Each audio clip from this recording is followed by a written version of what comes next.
Good afternoon. So I mentioned in my previous video that I was going to have my block sleeved, and that's the reason why all the sleeves cracked.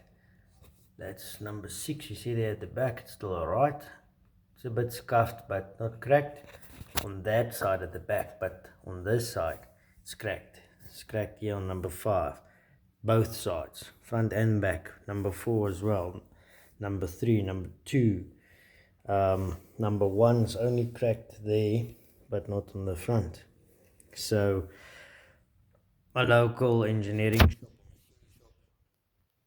for the people that might not know what an engineering shop is, but anyway, a local machine shop said they can put liners in. They put a 2mm sleeve in it.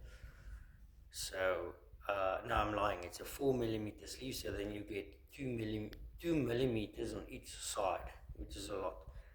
So I will have this VVTI block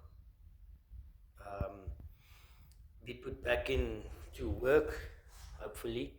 I did remove all the Welsh plugs, or the, I don't know what they call it otherwise, freeze plugs. Yeah, I did remove all the freeze plugs when the engine got damaged to see if there's a bit of rust in it, as you can see, but that was not the cause. I was told that there was air pockets in the coolant system that caused that, but to be honest, this was a freshly rebuilt engine. As you can see, the honing mark still there in the balls.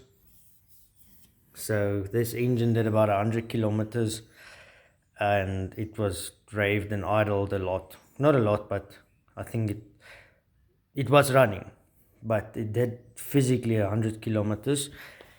But my problem is I was using cheap oil in it as running oil, as recommended by people.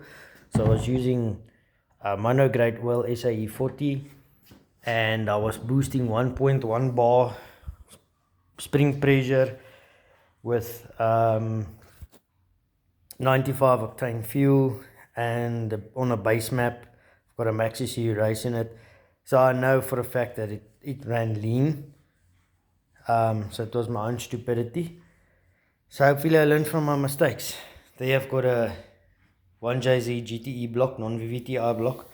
I was going to use that, but seeing then I don't have to do police clearance to get the engine number on the papers again, that's why I want to reuse this block, as it will save me time and a headache.